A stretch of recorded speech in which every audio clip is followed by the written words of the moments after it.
Dr. Rahmany, thank you for taking the time to join us. Can you hear me?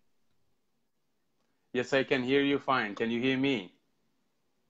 Yes, I can, young man. It's good to be here. Thank you for taking time to join us from your busy schedule. Uh, our viewers, this is Dr. Nima Rahmany. He is a very good friend of mine, and I have been so proud to see him come up. And he's a worldwide speaker. He has spoken in South America, United States, Canada, Europe, New Zealand, Australia. I think you have missed Africa. Are you I going would love next? to go. That's on my list, on my bucket list. We have clients in Ethiopia and South Africa, and we're working on getting out there. I just love traveling and teaching, and so following in the footsteps of my mentor, John DeMartini, and and I get to travel and teach what I love to talk about, and I'm really glad to be here talking with you, brother. I'm proud of you too. Perfect. I'm proud of you too. It was a year ago where Thank you. Kaveh reached out to me and asked me about the zone school, and I said, just jump in. And you've really leveled up in your level of service. Something happens to us practitioners whenever we're True. helping people, and all of a sudden we reach a level of, okay, I got busy at the office. What more? How else can I expand my reach? And you've reached True. that level, and you're now, getting yourself out there. And I'm really proud of you, and love this conversation. Thank you, sir. Please introduce us what you do and just go ahead and give us a lowdown of what you Well, have been I up to will tell you lately. right now, this is the view that I'm at right now in our Oh, wow. interview. This is Willows Bay Beach, um, and that's in Wow. Victoria. And why I'm here is because I sold my full-time chiropractic practice because I was frustrated at the fact that everybody who was coming in, most people who were coming in, were dealing with some sort of a stress-related disorder. I mean, how many patients do you have you Yeah. seen over the last Yeah. 15, 20 years of practice, right? And all of a True. sudden you cannot be doing what Kava and I do and um, not get and realize that there is a stress inducing factor to what causes people to go see their doctors for musculoskeletal problems, for these physical wounds come from emotional wounds. And so it was in my own recovery from my own emotional wounds that had me wanting to teach that to the patients that were coming to see me. So what I did was I started to do little workshops in my practice in Maple Ridge, British Columbia, Canada, and slowly, after 10 years of doing that, I realized I like doing that a lot more than being in the office and dealing with the end stage of health of these stress related Mm. problems. And then as I went through it, one relationship breakdown after another in my own life, I realized that what was causing most stress related problems was relationship breakdowns. And in the looking at my own relationship breakdowns and discovering why I was the cause of my relationship breakdowns, because most people, what we'd like to do is blame the other person or whatever. And it's really that maturity moment that you step up and take ownership of that recovery, and you say, oh, I'm the common denominator here. And you work towards healing and resolving those wounds and realizing there's such a deep, fulfilling feeling that you get out of reparenting your wounded inner child, and that the Mm-hmm. emotional wounds that we kind of don't deal with, we sweep under the rug, we don't like to talk about, we don't like to work on, they impact our relationships, and they are all caused by us not having a proper context for ourselves and our purpose in the universe. So what am I doing now is I travel the world and I teach people these concepts of creating a context for their lives, healing their emotional wounds, emotionally regulating themselves so that they can level up their intimacy and align with purpose. At the end of the day, that's all we really want. We want to live a life of True. freedom. We want to live a life of intimacy. We want to be surrounded by the people that we care about and love, and we want to be able to give and receive love freely. And so that's what I do now, is giving people access to that by healing their emotional wounds. Perfect. You know, one quote on you that you have has resonated Really? with me, and it says, "Kiss your victim story goodbye." Yeah, that's You a know really what? tough one. Short sentence, but powerful statement. Yeah, but we all go through that, don't we? We do, and I mean, yeah, we have been almost in practice the same time, and uh, you know, after talking to you, I have gone and listened to Dr. DeMartini, you know, a few times, and tried to catch him every time I can, and I see the influence that you talk about that you have in your practice from him.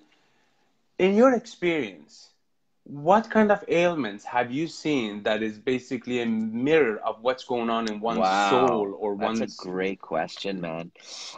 Okay, what ailments? I'll talk about, I mean, all of them. I mean, I'm absolutely convinced that most chronic health problems are caused by repressed or suppressed emotions.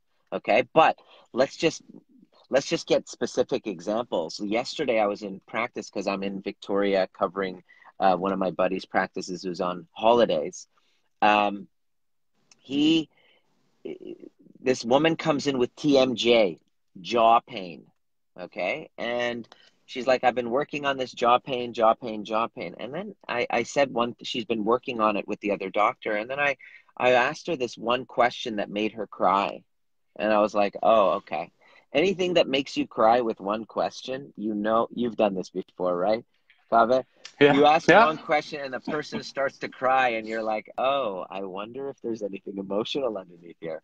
I asked her, I said, well, aside from us working on, you know, the muscles and doing jaw adjustments, you'd be wise to look at what's causing you to do this all the time. Mm, And then she just starts crying. And then sure enough, she's going through a divorce, right? And so anything mm, autoimmune, you want to look at the body attacking itself. You want to look at guilt, where you're holding on to guilt. Anytime you're having a digestive issue like stomach, there's usually a resentment that you're holding on to. It's not rocket science. Here's the question you want to ask. When you think about that thing that's bothering you emotionally, the divorce, the financial thing, the problem that you're having at work, the self-esteem issue, when you think about that and you go into your breath and you go into your body, because this is the main problem, is because of trauma, we get disconnected from the body. So when you close your eyes and you feel those feelings and you go into your body, where do you feel it? Okay, and we see this at our overview experience workshops. The person will say, oh, I feel it here. Turns out that they also have thyroid issues. They'll say, I mm, feel it here. And it turns out, you know, they have, you know, anxiety issues. Turns out they feel it down here in their tummy. Then they have digestive issues. Digestive, insomnia, um, uh, nausea, vertigo, jaw pain, chronic musculoskeletal pain, definitely digestive and hormonal issues. Usually, you want to look at, there's some sort of a breakdown in relationships. You want to be asking, where am I holding on to resentment? And what's blocking me from love? Where am I not loving? This is the question you want to ask when you're healing. And it's so weird because I'm talking about this and I've been in practice for so many years and I've studied all sorts of healing modalities, but I've never heard mm. of any more powerful healing modality than love and gratitude. It doesn't exist. And so you want to ask the True. question, where am I blocking love? Who am I not loving? Of course, your ex-wife, your ex-husband, your ex-partner, a business failure, collapse. Those things that you can't love, those things that you're blocking love, are the areas where your emotions are stuck and they're creating some sort of an illness in the body. Instead of asking about the symptoms of what ailments have you seen caused by emotions, you'd be wiser to ask this question, Kaveh.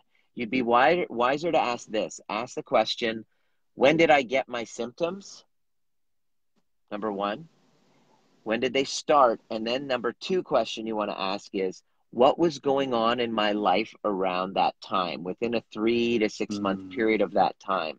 So one patient of mine, he came in and he retires, and then within 6 months develops a neurological disorder. That to me is a disconnection from purpose. A disconnection from purpose, because when you're retired, you don't have purpose, and now it's just like whatever, and then you start to develop all these crazy symptoms. Have you seen that Yeah. happen with patients? You Yeah. start to develop all these crazy Yeah. symptoms, and now you have a freaking purpose.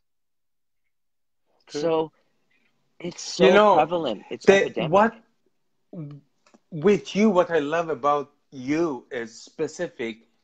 There's no bar holds. You don't hide it. You bring your own low points, if I may say, the breakdowns in your relationship at associateship and A other steps in lot of them. life, and you open it Yeah. up.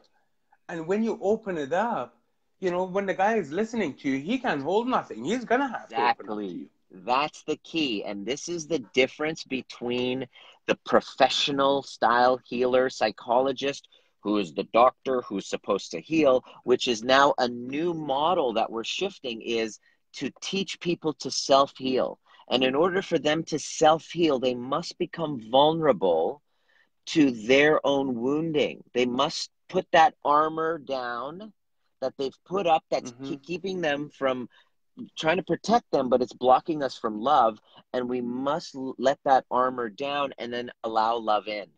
And that's what I've had to do. And as I do that, I heal more. And as I heal more, I'm able to see more opportunities to heal people. And now I can do it from a stage. Before, you would have to lay down on my table and I'd have to put my hands on you in order to heal.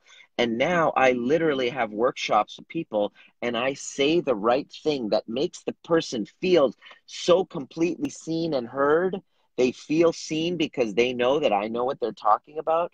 And all of a sudden you see them break down and then you see a healing take place. It's bizarre. And it's all about, if I just take, that's why I was here doing meditation, because I knew that if I wanted to be on this call with you, that I would have to make sure that my nervous system was attuned to my own self-love, my own self-appreciation, my own healing, so that in this conversation, which I don't know, you even asked me, what questions do you want to ask? I told you, don't tell me any questions. I want it to just be exactly in the moment. So it flowed, because I want to demonstrate that what living in the moment is what heals you. True. True. And one specific thing specifically about you is that you don't put blame, you don't judge. You show that what love and letting go of stuff and how to let go of them will free Yeah. you. Well, And it's such a beautiful thing. I was watching one of the calls that you were on. I can't remember. I've been so many things and watching you do this, that it is so beautiful when you recognize a person has been holding on to something and you're the only one who can make them let it go. yeah. The Oh, yeah. freedom. Freedom. That's what we all want. We all want that freedom, but we don't realize that we create our own mental jails. And it comes True. with us not telling, expressing the truth and playing victim. Like you said, you don't judge, you don't blame. Actually, I do. I instantly judge and I instantly blame. The only difference is that now when it happens, I go, oh, there I go, judging him again. I just judged him. So Yeah. as a human with an ego, I have a very strong ego that I'm constantly working on managing, is the second that it comes up, I'm able to go, oh, Nima, that's your ego. That's actually not you. And the ability to witness my ego and separate it from who I truly am is a healing practice. And that's part of the work. And so, there's nothing more rewarding and fulfilling and yet so difficult. Nothing yet so difficult, yet so rewarding and fulfilling than this. Consistently bringing myself back to my higher purpose, even though my ego and stress hormones want to focus on the things that I'm lacking, my limitations, how other people aren't giving me enough attention, and all of this stuff that my ego loves to go back into. The more that I can separate myself from that, the more a healed and free individual I become. You know, Nima, Dr. Rahmany, I have so many questions that have been sent to me previously, but if you had to give three advice, whoa, to my viewers, so you gotta give me the best three you can. And obviously, nothing is simple. Totally. Everything takes practice. That was just off the top. Okay, the first thing that comes to mind right away is get to the point where you don't need other people's advice. Because the truth of the matter is that once you do, you become conscious, you can then tune in to what's inside of you, and then what's inside of you comes through. You know, let me give you an example of that. I have business coaches, mentors, a team of people who I trust, I count on, and I invest in to give me feedback, right? And so this morning I asked them, I said, I need some advice on what I want to do tomorrow's episode of my show on. Because I always come up with this conundrum. It's kind of like a crisis every week. What am I going to do? What am I going to do my next show on? How do I come up with the next thing? And so I'm usually asking other people. And so I asked them this morning on our business meeting, and then I said, you know what? Just let me put a pin on it. Don't worry about it. And then I came here and I meditated and I was journaling, and then the answer came through me. So I didn't need anybody's advice. It's already inside. And so the first thing is, when you really take on becoming conscious and aware and removing the trauma and going inside, my first advice is get to the point where you don't need anybody's advice anymore. You're so clear with the voice inside, and that's not easy. It takes time to get there. No. Get so clear with the voice inside that you trust what comes out. That's my first level advice. Number 2 advice is, in order to get there, you must not judge feelings and emotions. You must get comfortable with feelings, even if the feelings aren't that great. This morning, I was awoken to a text message, which I'm just kind of like, why did I pick up my phone the moment I woke up? Why don't you just take care of you first, which is another piece of advice that I didn't listen to, which from Mel Robbins, when she said, do not pick up your phone when you wake up. I didn't listen to that. I went and read a text message from somebody, which was like, one of those text messages threw me off. And I was just off all morning. And then that's why I came to the beach. So when I came to the beach, I sat down and I journaled and I meditated. And then I realized that I was judging my feelings. I was judging myself for being triggered by it. And so the second piece of advice that I have, it's a note to self, is do not judge your feelings. Allow them space to breathe and be a witness to them. Okay, so learn the art of observing your feelings rather than becoming them. When I am them, I'm unconscious. I wake up and then I go, I had this feeling based on a text message. Can I sit with myself with that feeling rather than say, Nima, you shouldn't feel this way? So second piece of advice that I have is to not judge your feelings, to learn the practice of letting go of judging yourself and your feelings. coming to a state of understanding of why you're feeling how you're feeling. And then advice number 3 is learn the art of self-soothing and emotional regulation. The art of self-soothing and emotional regulation will save you from having to rely on other people, becoming codependent on others, becoming a prisoner. Having the ability to self-soothe and self-regulate emotionally completely gives me freedom from anyone and anything.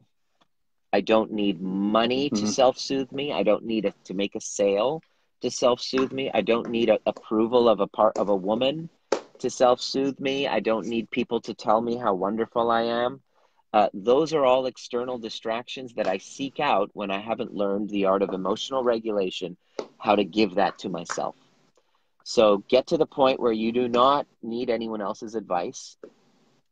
How to get there is to learn the art of sitting with and embracing feelings, even the uncomfortable ones you've been repressing or suppressing all your life. And number 3, learn the art of self-soothing and emotional regulation. If you have those 3 things, you can create a life, which is what you're here to do. Powerful. And the issue is just to elaborate on it. When I start doing the Facebook Lives, I got messages from my colleagues saying, "Listen, your practice is full. Why would you do this? Why would you want more people?" And I had to explain, this is not about patients. This was about self-fulfillment. The issue that I was unfulfilled. I needed to do something to make a difference. What you're talking about is that next stage, once you've reached your goals, your practice is now full. Okay, now what's next for Kaveh is expressing himself, self-growth and self-expression. So this is a form of self-expression, and you're here. Your next level of expansion, Kaveh, is to become a teacher. So you're becoming a student to learn how to become a teacher. This is your next level. And so this is what's happening. Exactly. So all the power to you, man. I want to support you in that. Yeah, thank you.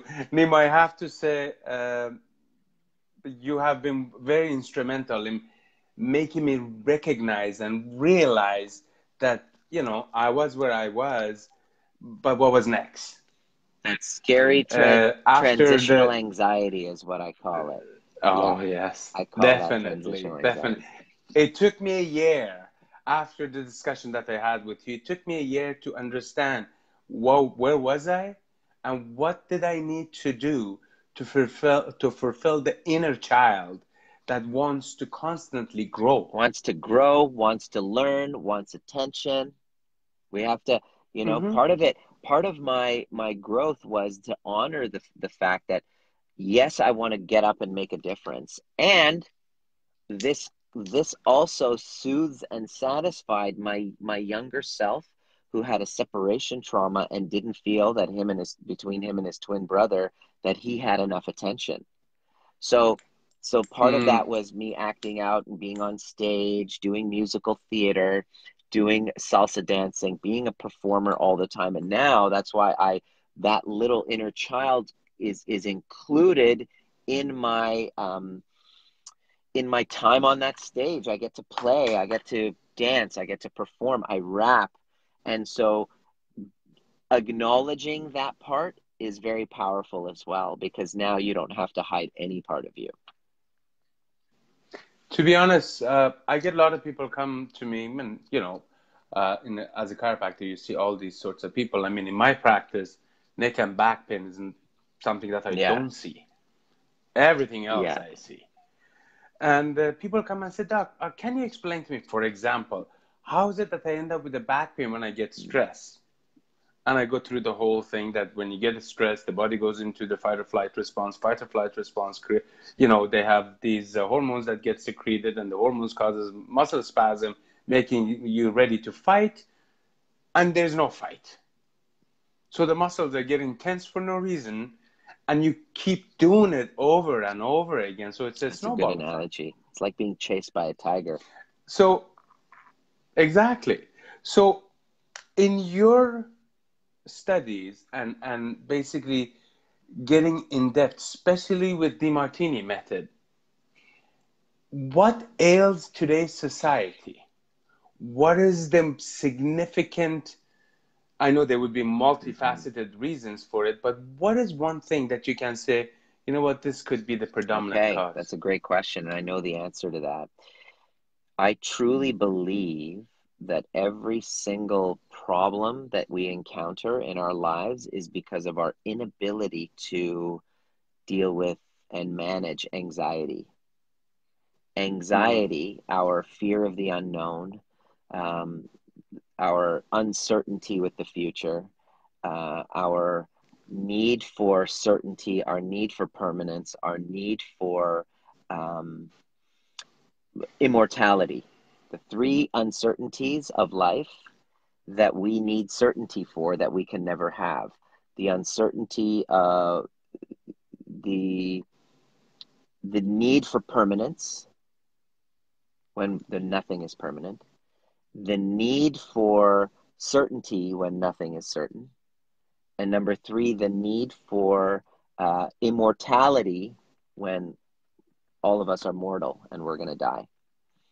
And so mhm, that in that ambiguity, that discomfort with ambiguity creates an anxiety, which then creates behavioral issues. We're in a fight or flight state. We go into scarcity. And, you know, much of that comes from old trauma, old unresolved trauma. So the number one problem holding me back, you back, all of us, is the way that we have processed and healed from our old traumatic wounds. And without doing that right, it creates an anxiety of the future because of an incomplete with the past. And from that space, we can now branch off into a multitude of problems, from cancer to heart disease to that, you know, to addictions, to compulsive disorders, to personality issues, to all sorts of problems. And so that's why I left my full-time practice to become a teacher, because, and I created my show Trigger Proof, because mhm. I wanted people to learn how to manage their triggers, because once you learn that, then you now have the ability to be a self healer, because that's the foundation, the nervous system dysregulation because of anxiety, because of old traumas in the past. Period. End of And discussion. That's it. you know, I'm sure in your practice you see a lot of people coming in and they have reasons why they have anxiety or why they feel the way they are. And I always tell them that one needs to step up, recognize, and deal Yeah. with it. You can't just push it in the back burner hoping Yeah. it will go People away. need, but here's the thing though, are you people don't want to change. They're afraid. Their fears stop them. The biggest obstacle in the way is your fear. I don't want to deal with that. I don't want to go back to those old traumas. I don't want to take the time. I don't want to spend the money. Like all of these fears that stop them, um, and old stories about their past. It's the past literally stopping them. It's the thing they need to overcome in order to heal. So um, they won't do it unless there's I didn't change. I never changed. I don't blame them either, because I didn't do anything. I was not dealing with my issue, with my relationship. I wasn't dealing with it until it became a toxic meltdown. And once it became a Mm, toxic meltdown where it got like crossed the line, it was like 4 years of unconsciousness was woken up, and it's like, holy shit. It took a level of that level of pain for both of us to wake up and go, this is not healthy. Or it takes you to get mm. fired, or a breakup, to then say, or a cancer diagnosis, for you to wake up and go, holy shit, now I got to need to heal and resolve those wounds. So what I'm saying is, why wait for a diagnosis? Why wait for a toxic meltdown? Um, Take those action steps now. And that's why I created my workshops and my show and all of the offerings that I have for people. It's based on, for those people who either have waited too long or they don't want to wait anymore. They don't want to sweep it under the rug. Well, I have a couple of questions here. One is, there are two. One is, is asking about, is there a genetic component to stress? Stress is a perception. Okay. There's definitely genetic component. Here's where you got to worry about genes: your hair color, your eye color, your the color of your skin, all sorts. The Your look, the way look? you look. Yeah, that's your genes. But Yeah. what's also inherited is how you take care of yourself, how you handle stress, how you respond, how you react to things, how you talk to other people, how you talk to yourself. That's inherited by observation through your parenting, Mm, right? So you can't say it's genetic. It's learned behavior. It's conditioned. Okay. that's right. So True. saying, oh, it's genetics is just a cop out for me to go, oh, it's in the genes. There's nothing that I can do about it. That's what a lot of people use True. genetics for, is that, oh, it's a genetic thing. I don't want to take on the work and the responsibility of changing it. So be careful when you use that term. 95% of the time behind the term it's genetic means I don't want to take responsibility and do anything because it doesn't come from me. I'm going to blame my parents. That's the victim to Okay. the genes argument, which is bullshit. The, the other thing I was going to ask was, I'm sure on your route from where you started to where you are right now, not everybody Oh was my supportive. God. You must have had much Oh my criticism. God. It's still happening. And I know for a fact that your dad was one of the strong points that he thought you could have done way better than school, Yeah. In which I think he was in fundamentally his wrong. But opinion, it was, I didn't have the data to support me leaving a lucrative chiropractic business. So it mm, was all out of his own engineering point of view, and he was absolutely right from his point of view. The problem was he wasn't. The true. problem was is that I had a dream inside that wasn't based on data, on the data proving that Mm. I can be successful. He wanted to see. He wanted. So, He loves. His number one concern was, you have a busy chiropractic practice. There's data to support. You're going to be super duper rich just by doing that. So for you to leave and leave that to do full time, that is just ludicrous. And he's right based on his perception. It's just that I had a dream that wasn't based on data.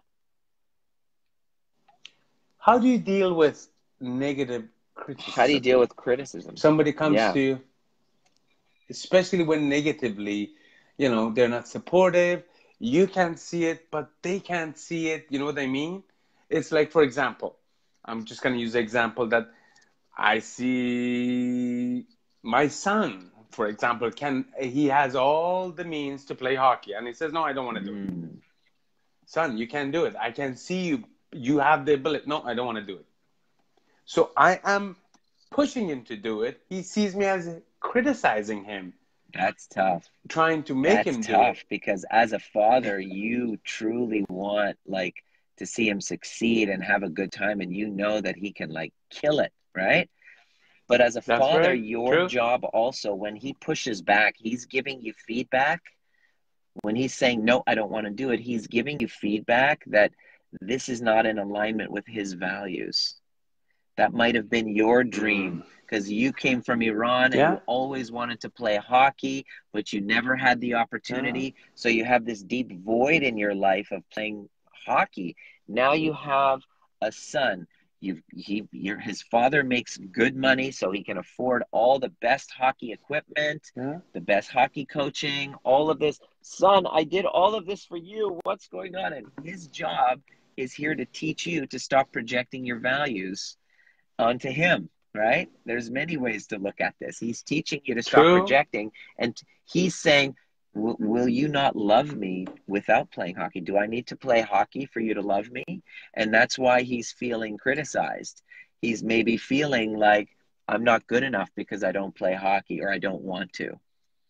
You know what I mean? That's how his Yeah. interpretation is. Yeah. Even though that wasn't your intention, it's No. just wise for you to get conscience, and it takes you getting out of your own ego to look and see from that person's perspective, which is the art of interpersonal relationships. It's never easy to do. It must be really difficult to have this desire to help him, Kaveh, and to really see him being able to thrive because he's got the physical ability, he's got the talent, he's got all of this. It must be so difficult. And you're thinking, oh my God, it's all going to waste. What a waste, what a waste. And then when you say it, he hears what a waste. He's like, wow, I'm a waste. Right? And that's interpersonal dynamics. It takes an abandonment of your ego to see that, and it's so difficult. And our relationships, the healing of our relationships, the healing of our minds, the healing of our bodies rests on your ability to be able to separate yourself from your ego and be the observer to that. I'm fascinated by that. Nima, I feel like we can talk for days about these subjects, and the feedback I'm getting, it's enormous. I mean, every topic you have touched on, you have triggered somebody somehow, I trigger somewhere. People. That's what I do. You I'm do, an asshole you do, way. And that's why you have the program called Trigger Proof. because it's about the truth.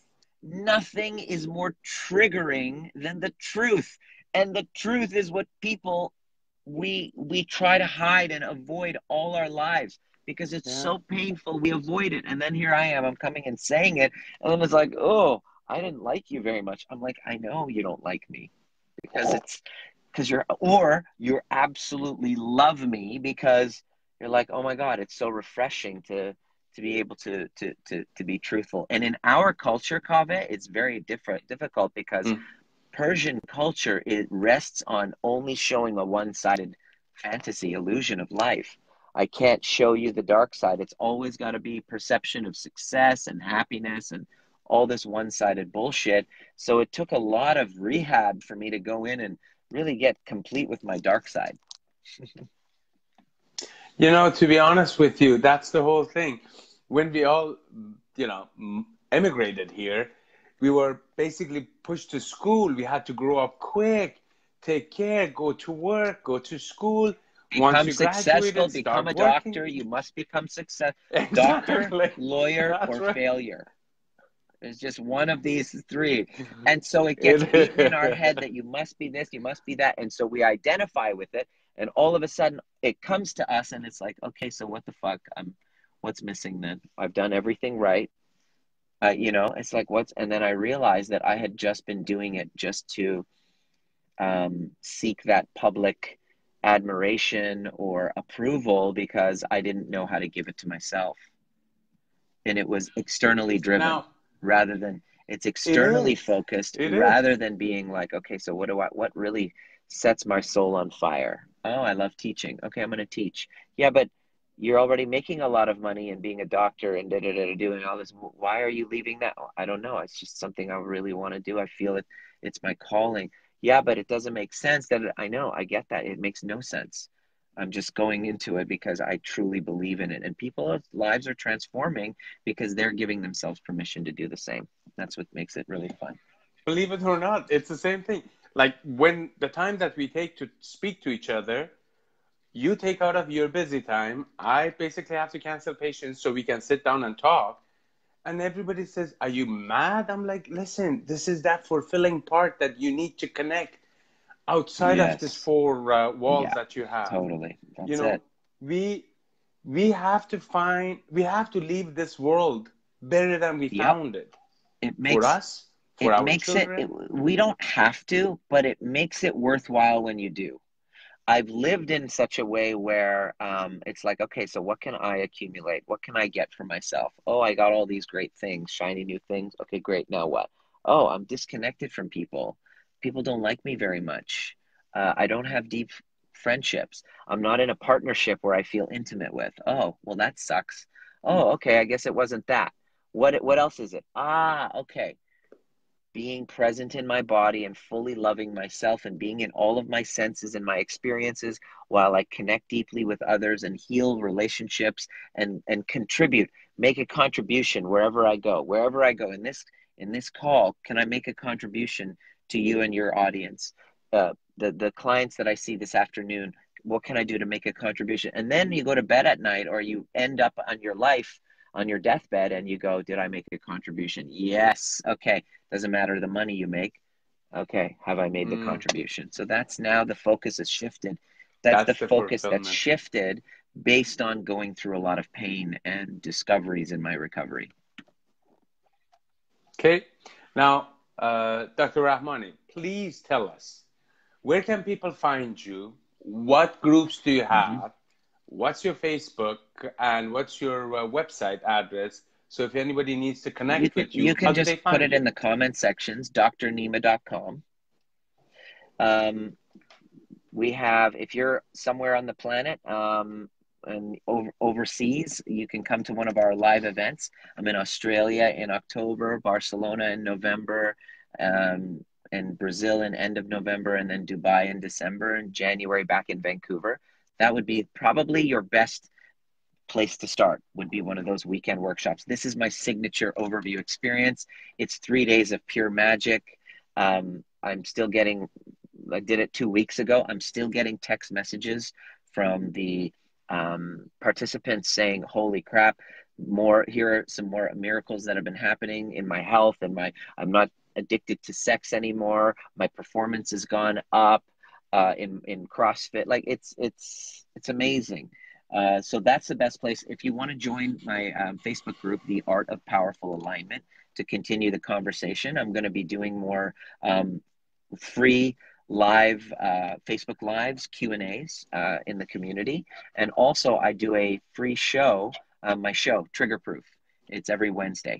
So it's showing up tomorrow, and it's going to be about self-creation, how to create a shift, how to transform yourself, how to change yourself, how to basically, if you don't like what you see, a trait about you, something about you, like you're reactive, or you're too much into scarcity mentality, or you have a really shitty relationship, how to 3 months, 6 months from now, change that by creating yourself, how to do that.